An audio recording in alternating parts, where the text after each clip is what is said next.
Hello दोस्तों, आज हम बात करेंगे कक्षा 10 सामाजिक विज्ञान विषय को लेकर बहुत ही महत्वपूर्ण प्रश्न। तो इसमें हम देखेंगे अतिलघुत्तरीय प्रश्न, जिसमें बहुविकल्पीय प्रश्न और दीर्घोत्तरीय प्रश्न दोनों को सम्मिलित किया गया है।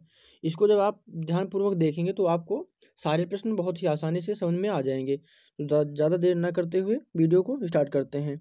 और हाँ, चैनल को सब्सक्राइब करना मत भूलिए। देखते हैं, पहला प्रश्न हो जाएगा हमारा, राष्ट्रवाद का प्रारंभ किस देश से हुआ? उत्तर हो जाएगा फ्रांस। राष्ट्रवाद का प्रारंभ किस देश से हुआ? फ्रांस से। अगला प्रश्न, ब्रह्म समाज के संस्थापक कौन थे? ब्रह्म समाज के संस्थापक कौन थे? ब्रह्म समाज के संस्थापक कौन हो जाएंगे? राजा राम मोहन राय। ब्रह्म समाज जो था, इसके संस्थापक कौन थे? राजा राम मोहन राय। स्थापना कब हुई थी ब्रह्म समाज की? तो 1828 में। ब्रह्म समाज की स्थापना जो है राजा राम मोहन राय ने 1828 में की थी। कब की थी? 1828 ईस्वी में। इसको आप याद रखिएगा, 1828 ईस्वी में। ठीक है, आगे हम देख लेते हैं, आर्य समाज की स्थापना कब हुई थी? आर्य समाज की स्थापना कब हुई थी? तो 1875 ईस्वी में। आर्य समाज की स्थापना 1875 ईस्वी में हुई थी। आर्य समाज के संस्थापक कौन थे? तो कौन थे? स्वामी दयानंद सरस्वती। कौन थे? स्वामी दयानंद सरस्वती। स्वामी दयानंद सरस्वती। ठीक है, इसको आप ध्यान दीजिएगा, स्वामी दयानंद सरस्वती। आगे हम देखते हैं, अगला प्रश्न हमारा हो जाएगा, जर्मनी के एकीकरण में मुख्य योगदान किसका था? जर्मनी के एकीकरण में मुख्य योगदान किसका था? तो उत्तर हो जाएगा बिस्मार्क। ठीक है, ये बिस्मार्क का अगर पूरा नाम पूछा जाए तो ऑटो वॉन बिस्मार्क। ठीक है, बिस्मार्क आधुनिक जर्मनी का निर्माता था, जो बाद में जर्मनी का चांसलर बना। जर्मनी का एकीकरण करना उसकी सबसे बड़ी उपलब्धि थी। ठीक है, अच्छा, यहाँ पर एक प्रश्न और बन सकता है कि इटली के एकीकरण में किसका अहम योगदान था? तो यहाँ पर ल्यूसेपे मैत्सिनी और काउंटी कैबिलो डी काबूर, ये दो नाम आते हैं जर्मनी के एकीकरण में, इटली के एकीकरण में, माफ कीजिएगा, इटली में आते हैं दो नाम, ज्यूसेपे मैत्सिनी और काउंटी कैबिलो डी काबूर। और जर्मनी के एकीकरण की बात करें तो जर्मनी में बिस्मार्क। जर्मनी के एकीकरण में मुख्य योगदान बिस्मार्क का हो जाएगा। आगे हम देखते हैं, उत्तमाशा अंतरीप की खोज किसने की थी?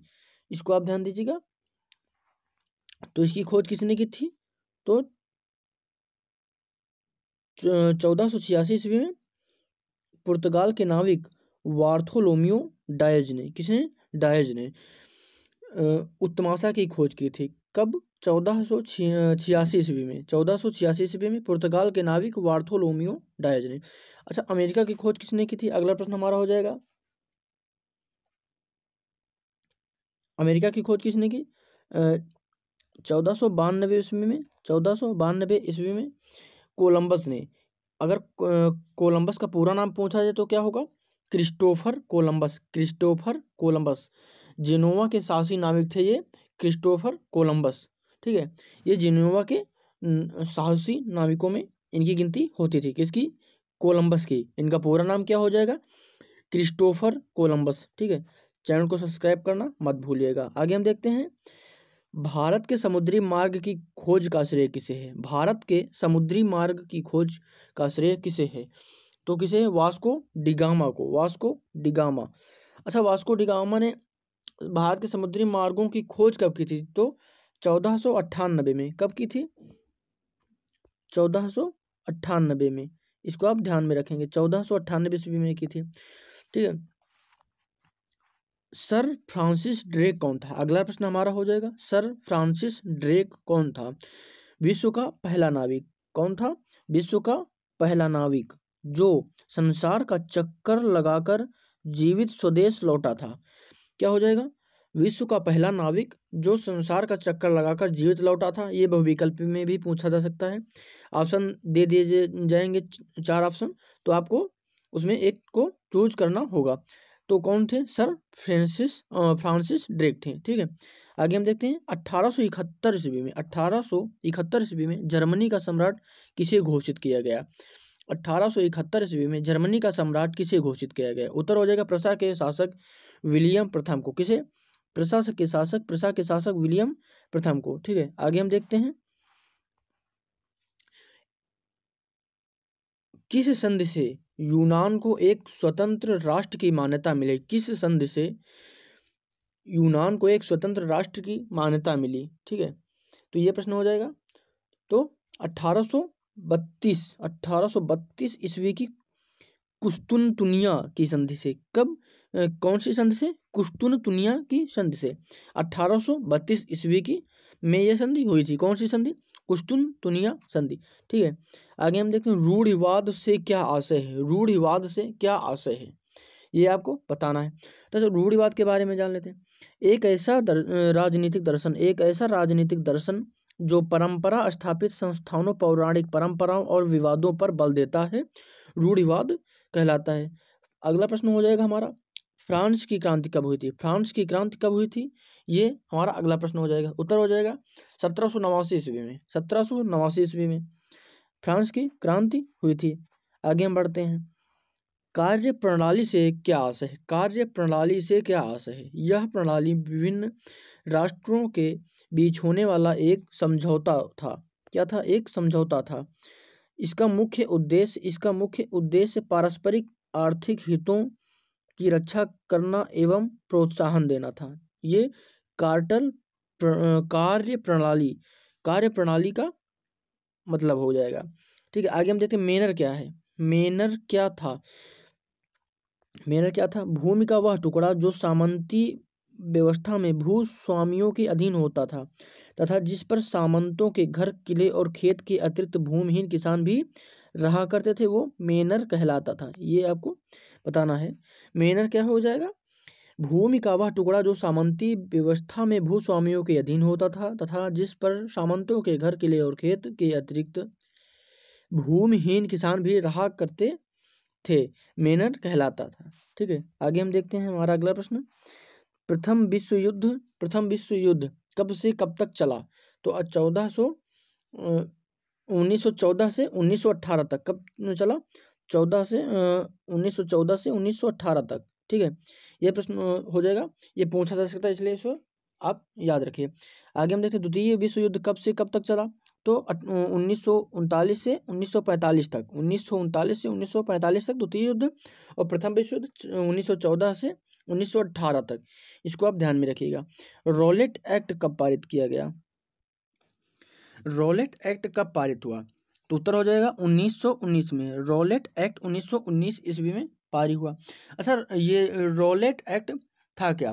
तो रॉलेट एक्ट के बारे में हम जान लेते हैं। रॉलेट एक्ट एक ऐसा कानून है जिसमें भारतीयों पर किसी तरह के मुकदमे को चलाए बिना शंका के आधार पर गिरफ्तार किया जा सकता था। ये एक ऐसा कानून था। ठीक है, रॉलेट एक्ट एक ऐसा कानून था जिसमें भारतीयों पर किसी तरह के मुकदमे को चलाए बिना शंका के आधार पर उन्हें गिरफ्तार किया जा सकता था। ठीक है, आगे हम देखते हैं हमारा अगला प्रश्न। जलियांवाला बाग हत्याकांड कब हुआ? जलियांवाला बाग हत्याकांड कब हुआ? तो 13 अप्रैल 1919 को। कब हुआ था? 13 अप्रैल 1919 को। कहाँ पर हुआ था? पंजाब के अमृतसर में। पंजाब के अमृतसर में जलियांवाला बाग हत्याकांड हुआ था। कब हुआ था? 13 अप्रैल 1919 को पंजाब के अमृतसर में हुआ था। पंजाब के अमृतसर में जलियांवाला बाग के। अच्छा, यहाँ पर गोली चलने का आदेश किसने दिया था? ये प्रश्न हमारा बन सकता है। General Dyer. तो किसने आदेश दिया था वहां पर गोली चलाने का? General Dyer. जनरल डायर ने गोली चलाने का आदेश दिया था। और यहाँ पर एक चीज और आपको याद रखनी है, रविंद्रनाथ टैगोर जी ने जलियांवाला बाग हत्याकांड के विरोध में अपनी नाइटहुड की उपाधि को वापस किया था। तो इसको आप ध्यान में रखिएगा। रविंद्रनाथ टैगोर जी ने कौन सी उपाधि को जलियांवाला बाग हत्याकांड के विरोध में वापस की थी? ये प्रश्न बन सकता है। तो नाइटहुड की उपाधि को रविंद्रनाथ टैगोर जी ने जलियांवाला बाग हत्याकांड के विरोध में वापस लौटा दिया था। ठीक है, आगे हम देखते हैं चौरी चौरा की घटना कब हुई थी? तो ये प्रश्न हमारा अगला प्रश्न है। तो कब हुई थी? 4 फरवरी 1922 को। 4 फरवरी 1922 को। 4 फरवरी 1922 को चौरी चौरा की घटना हुई थी। 4 फरवरी 1922 को संयुक्त प्रांत के गोरखपुर जिले के चौरी चौरा नामक स्थान पर। ठीक है, ये घटना हुई थी। अच्छा, यहाँ से भी एक चीज़ आपको याद रखनी है। चौरी चौरा की जो घटना हुई थी, इसके बाद इस घटना से दुखी होकर महात्मा गांधी ने असहयोग आंदोलन स्थगित कर दिया था। ठीक है, ये आपको याद रखनी है चौरी चौरा की घटना से। उसके बाद आगे देखते हैं, साइमन कमीशन भारत कब आया? तो 1928 में। साइमन कमीशन कब भारत आया? 1928 में। ये आपको याद रखना है, उत्तर हो जाएगा 1928 में। अच्छा, साइमन कमीशन का विरोध भी हुआ था। साइमन कमीशन का जब 1928 में भारत आया तब इसका विरोध हुआ और साइमन कमीशन वापस जाओ का नारा दिया गया। ये आपको याद रखना है। आगे हम देख लेते हैं, गांधी जी ने दांडी यात्रा कब शुरू की? गांधी जी ने दांडी यात्रा कब शुरू की? उत्तर हो जाएगा 12 मार्च 1930 को। 12 मार्च 1930 को। तो 12 मार्च 1930 को 78 अनुयायियों के साथ साबरमती, ठीक है, साबरमती आश्रम से। ये आपको याद रखना है। क्यों? नमक कानून तोड़ने के लिए। ठीक है, नमक कानून तोड़ने के लिए। एक चीज और याद रखना है, असहयोग आंदोलन का नेतृत्व भी महात्मा गांधी जी ने ही किया था। ठीक है, और यहाँ पर एक चीज और याद रखनी है आपको, 1930 में। कब? 1930 आपको याद रखना है। 1930 में सविनय अवज्ञा आंदोलन चलाया गया। सविनय अवज्ञा आंदोलन चलाया गया 1930 में। ठीक है, आगे हम देख लेते हैं, बंगाल का विभाजन कब हुआ? बंगाल का विभाजन कब हुआ? 1905 में। 1905 ईस्वी में बंगाल का विभाजन हुआ। अच्छा, यहाँ पर जो बंगाल विभाजन की बात हो रही है तो बंगाल विभाजन के बारे में जान लेते हैं। बंगाल का विभाजन करने वाला गवर्नर जनरल लॉर्ड कर्जन था। कौन था? Lord Curzon. यहाँ पे ये बहुत ही इंपॉर्टेंट प्रश्न बन जाता है अगर बंगाल विभाजन की बात आती है तो। बंगाल विभाजन जो था किसके द्वारा किया गया? Lord Curzon. 19 जुलाई 1905 को बंगाल विभाजन की घोषणा हुई एवं 16 अक्टूबर 1905 को बंगाल विभाजन योजना प्रभावी हुई। इसके विरोध में 7 अगस्त 1905 को कलकत्ता के टाउन हॉल में स्वदेशी आंदोलन की घोषणा की गई एवं बहिष्कार प्रस्ताव पारित हुआ। इसके अतिरिक्त 16 अक्टूबर 1905 को समूचे बंगाल में शोक दिवस के रूप में मनाया गया। गोपाल कृष्ण गोखले ने बंगाल विभाजन पर कहा कि यह एक निर्मम भूल है। किसने कहा? गोपाल कृष्ण गोखले ने क्या कहा? यह एक निर्मम भूल है। ये कथन बन सकता है, इसलिए इसको आप ध्यान में रखिएगा। गोपाल कृष्ण गोखले जी ने कहा था बंगाल के विभाजन पर यह एक निर्मम भूल है। ठीक है, और इसे बंगाल को जो बंगाल विभाजन जो है भंग के नाम से भी जाना जाता है इतिहास में। इसको आप ध्यान में रखिएगा। आगे हम देख लेते हैं, विश्व बैंक की स्थापना कब हुई? तो जुलाई 1944 में। जुलाई 1944 में विश्व बैंक की स्थापना हुई। अच्छा, इसका मुख्यालय कहाँ? विश्व बैंक का मुख्यालय तो वाशिंगटन डीसी में, यूएसए में है। विश्व बैंक की स्थापना कब हुई थी? तो जुलाई 1944। मुख्यालय कहाँ? वाशिंगटन डीसी में। विश्व बैंक की स्थापना जो है युद्धोत्तर पुनर्निर्माण के लिए धनराशि की व्यवस्था हेतु की गई थी। ठीक है, इसको भी आप ध्यान में रखिएगा। आगे हम देख लेते हैं, अमेरिका का कौन सा शहर सोने का शहर कहलाता है? अमेरिका का कौन सा शहर सोने का शहर कहा जाता है? L Dorado. ठीक है, इसको आप ध्यान में रखिएगा। आगे हम देखते हैं, औद्योगिक क्रांति की शुरुआत किस देश से हुई? औद्योगिक क्रांति की शुरुआत किस देश से हुई? उत्तर हो जाएगा हमारा इंग्लैंड। ठीक है, इंग्लैंड। इसको आप ध्यान में रखिएगा। औद्योगिक क्रांति के प्रारंभ में कारखानों में प्रयुक्त होने वाला प्रमुख उद्योग कौन सा था? उत्तर हो जाएगा हमारा कपास उद्योग। कौन सा उद्योग था? प्रमुख उद्योग कपास उद्योग। ठीक है, आगे हम देखते हैं, मुद्रण की सबसे पहले तकनीक कहाँ विकसित हुई थी? मुद्रण की सबसे पहले तकनीक कहाँ विकसित हुई थी? उत्तर हो जाएगा हमारा चीन। उत्तर हो जाएगा चीन। अच्छा, चीन की बात हो रही है। चीन की राजधानी क्या है? बीजिंग। और यहाँ की मुद्रा क्या है? युआन। ठीक है, इसको भी आप ध्यान में रखेंगे। आगे हम देख लेते हैं, डायमंड सूत्र किस देश की सबसे प्राचीन पुस्तक है? उत्तर हो जाएगा जापान। उत्तर हो जाएगा जापान। जापान की पुस्तक बहुत प्रसिद्ध पुस्तक है ये,